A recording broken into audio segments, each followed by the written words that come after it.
Now we're good to go. Cool. So thank you very much for the invitation to present here, and to Jill and to Felix and all those who organized the conference. It's really exciting. Wish I could be there in person, but circumstances have dictated that I present to you online. So here goes. Let's see here. Now I've lost where I am. Right. So my title has changed just a little bit because my thought has also kind of expanded a little bit in the last couple of months since I submitted the title to this paper. But I want to just give a few qualifications at the outset. First of all, just content warning. As the title indicates, I'm going to be talking about miscarriage and pregnancy loss today. And for me, that's a very personal topic, but I expect that for some of you, it's also very personal. And so, if you feel uncomfortable, feel free to get up and leave. And I do hope that we'll have a very kind of careful and respectful discussion after the talk. So I should note at the outset that there is a lot, I shouldn't say a lot, there is some significant philosophical and theological discussions of miscarriage and pregnancy loss out there in the academic literature. But there's not a lot that's kind of couched in the more analytic tradition that I come from. But I think it's especially important to think about these things from a metaphysical and epistemological standpoint, as well as from a more, like, I don't think we can really kind of easily separate out those various aspects. But in contrast to a kind of philosophizing that's very skeptical about conceptual analysis and about metaphysical approaches, I actually think we really, really need these kinds of approaches, especially because so much kind of legally and politically hinges on us being able to specify this concept in clear-cut ways, or at least to complicate it in the right kinds of ways. And I don't think we can do that, as I'm going to argue today, without thinking more carefully, not just about pregnancy itself, but about pregnancy loss. I should also note, I will sometimes refer to like women and mothers in this talk, but I do mean to be inclusive of all pregnant persons and persons capable of like gestating a human being in their bodies. And finally, these are just kind of preliminary musings. I'm not going to answer a lot of the questions. Mostly, I'm just going to raise questions and complicate questions. I think the answers to these questions are really a matter for future work. Okay, so moving on. I want to start with briefly talking about the kind of cultural silence that surrounds pregnancy loss. There's a lot of reasons for this kind of cultural silence. I mean, one obvious one is just like misogyny and patriarchy. We don't like to talk about like messy lady parts. And this has kind of led to or manifested itself in a lack of research, both medical and philosophical, on women's reproductive health. But there's also a kind of moral aspect to this silence. I think especially because a lot of discussions about the end of pregnancy have been hijacked by the abortion debate. Pregnancy loss actually kind of throws a moral wrench into the abortion debate, and I think is actually complicates it from both sides of the debate. We can talk about that in the Q&A if you want to a little bit more, but what that has amounted to is that the idea of miscarriage and pregnancy loss and stuff doesn't really enter into a lot of the legal discourses about reproductive rights, and that's a problem. Pregnancy loss is liminal. It's a liminal event. It's not always grieved, but it's something we kind of view as like sad or unfortunate, but we don't really know how to think about it, how to talk about it, and definitely not how to grieve it. So there's a significant lack of therapeutic and spiritual resources.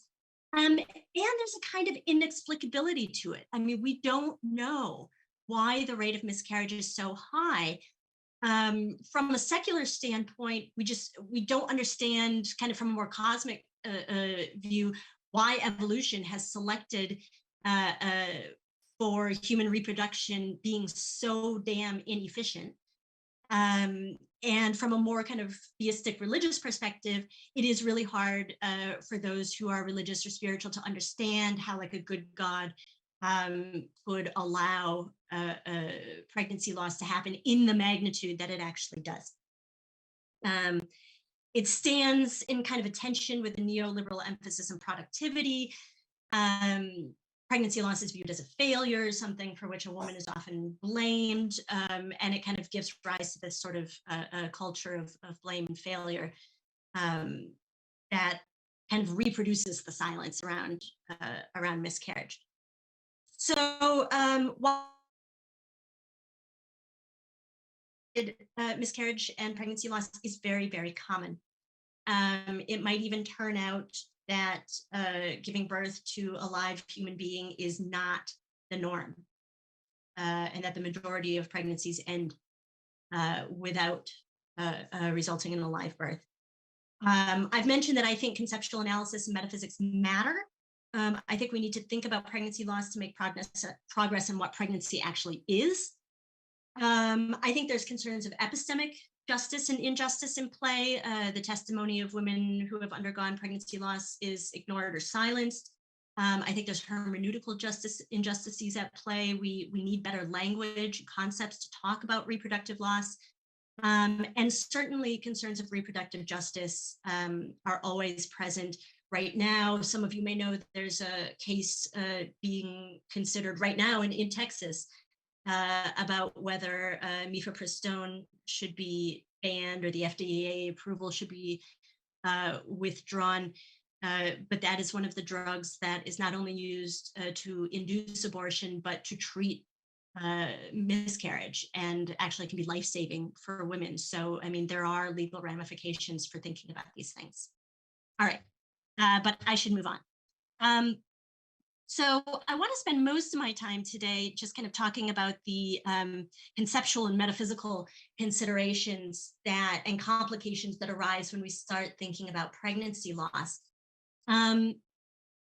So it's my contention that I don't think we can really understand what pregnancy is or define pregnancy without thinking about when it begins and when it ends. And these two considerations actually mutually inform each other.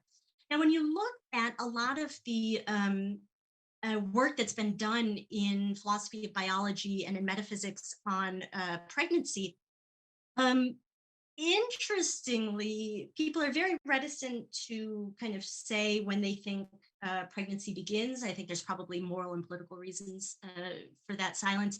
But they also tend to just say things like, yeah, and typically pregnancy ends, in birth.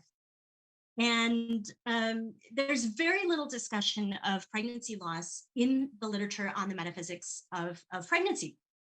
So I want to think about these questions. When does pregnancy begin and when does pregnancy end?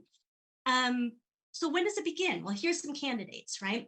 Sometimes you'll hear life begins at fertilization, right? And pregnancy then is defined as beginning whenever that fertilization happens. That's fine as it goes. But it's certainly, I mean, if we're just thinking about fertilization, then that excludes eggs that are fertilized outside of the body. So, for example, through in vitro fertilization. So another common beginning point that you hear in a lot of medical textbooks is implantation in the uterus. So until a embryo or a blastocyst has implanted in the uterine lining, a woman does not count as pregnant. This is generally the way that the medical profession proceeds, even if they think technically pregnancy starts at fertilization. But this excludes ectopic pregnancies. And if we think ectopic pregnancies are those pregnancies that implant outside the uterus, or sorry, those embryos that implant outside the uterus, isn't going to be a good enough definition.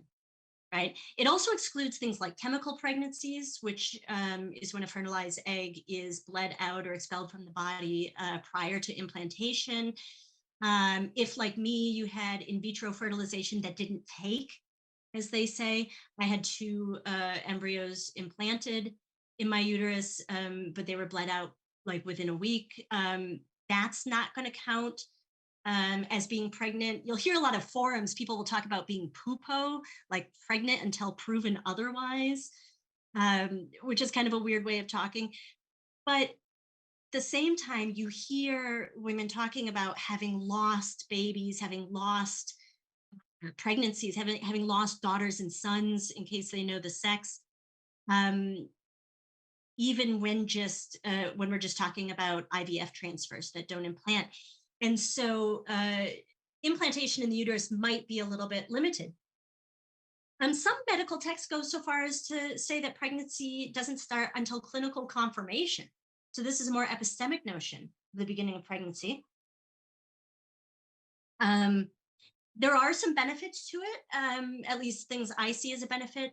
For example, some folks have considered offering what are now called abortion pills, but rather like mifepristone and misoprostol as period pills. So pills that are prescribed when a woman would like to get her period back. And so basically what happens here is there is no confirmation ultrasound or hormone test. Rather, a woman goes to her doctor, says, I'd like to have my period back. They give her this medicine. And if we think that pregnancy doesn't start until that kind of clinical confirmation, that would be a way for some women to not be forced to carry a pregnancy to term. At the same time, we do think that people can be pregnant without knowing it. And if clinical confirmation is necessary for something to count as a pregnancy, if you just kind of would go your whole pregnancy or your, whatever without clinical confirmation, it would seem you wouldn't have been pregnant at all. That's weird. My preferred view right now, though it does have some problems, is the possibility of successful implantation. So a woman is pregnant or pregnancy begins when a fertilized egg um, uh, enters or is found in the human body in a location in which it could successfully implant. That would allow for ectopic pregnancies. It would allow for um, uh, unsuccessful IVF to count as pregnancy loss. It does kind of expand the notion of pregnancy, but it limits it. Like if you swallow an embryo or inject it subcutaneously, you're not going to count as pregnant, right? But if there's an embryo in your uterus or some other place in your body where it could implant, then we can talk about you perhaps as being pregnant. However, even that would only answer the question of when pregnancy begins. It does not answer the question of when it ends. So here in the literature, you find some other candidates for when pregnancy ends. I've mentioned the birth of a live human being. Of course, if that's right, then this kind of excludes by fiat all pregnancies that result in a pre-birth death. And I don't think that just kind of inserting the word typically here, pregnancy is, that which typically ends in the birth of a live human being, because it might turn out that that's actually atypical, that live birth is not the norm. And so without incorporating some really fuzzy teleology, you might not want to define or kind of center your definition of pregnancy around its ending with live birth. One possibility to expand that notion is the expellation of an embryo or fetus from a pregnant person's body. So that could include birth, but it could also include bleeding out an embryo or having a stillbirth.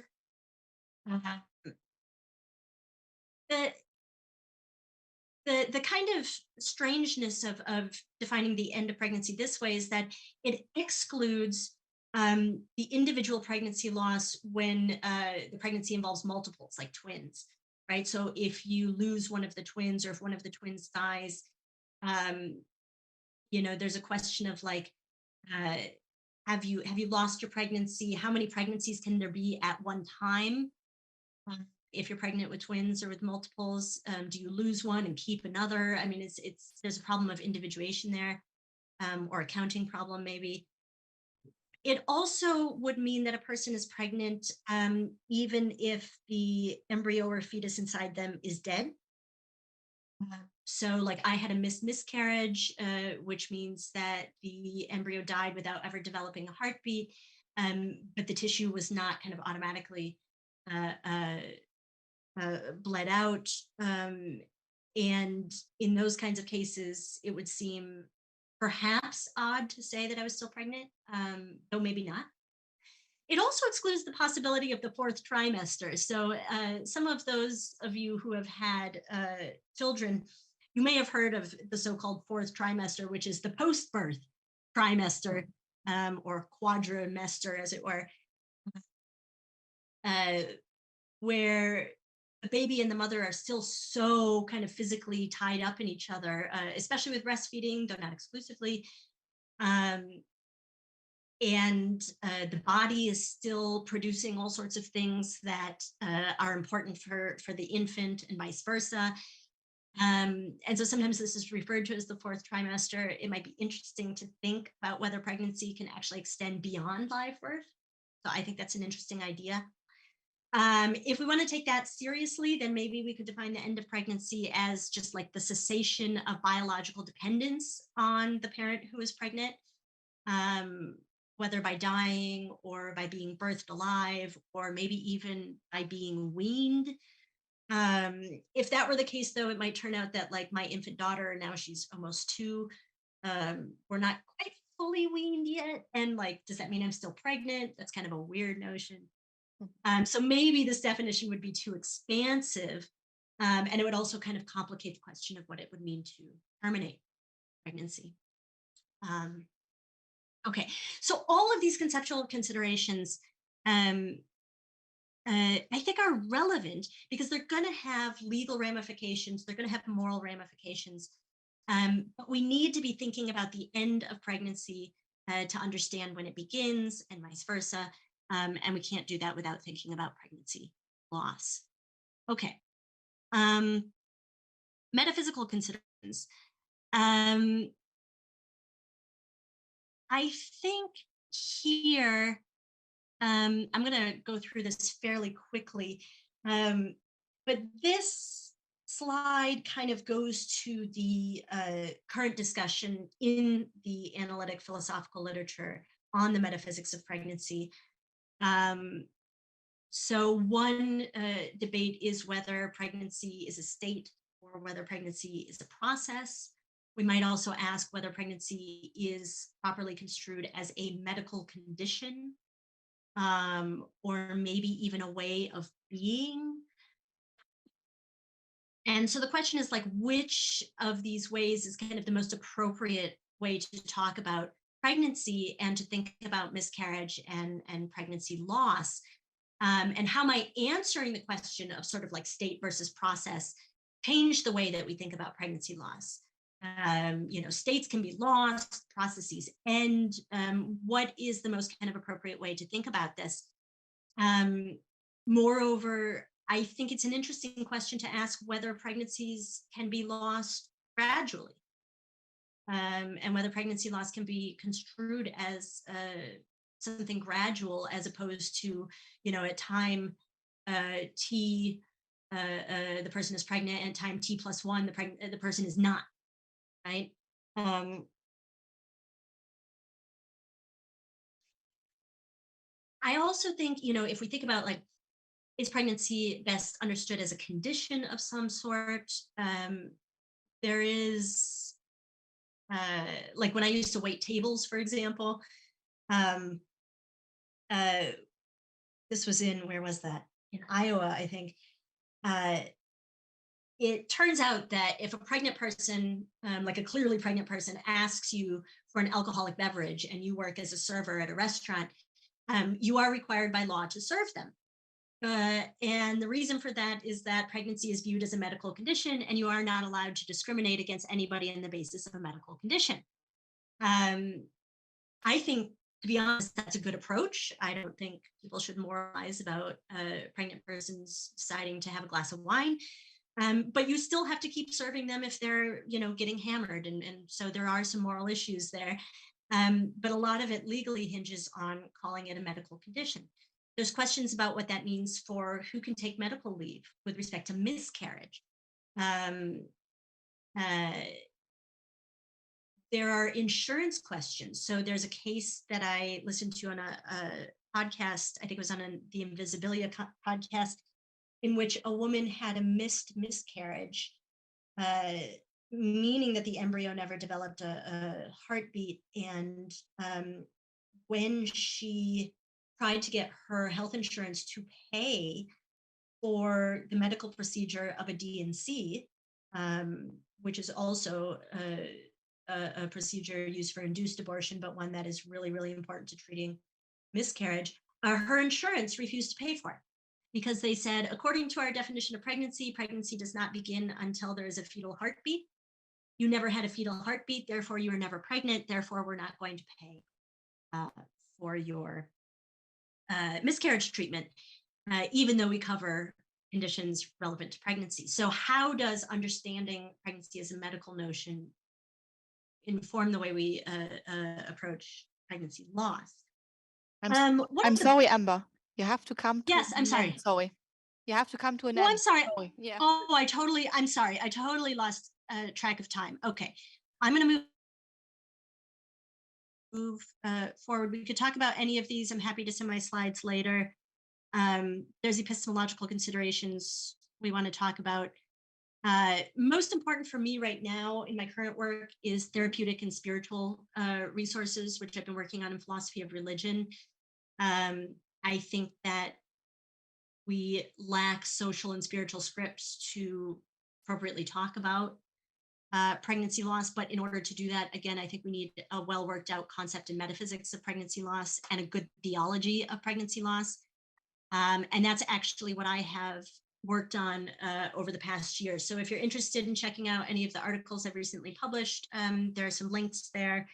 If you want to listen to a longer talk that I've given on philosophical theology of reproductive loss, there's also a link there as well. And I will put that in the chat for those of you who are on Zoom.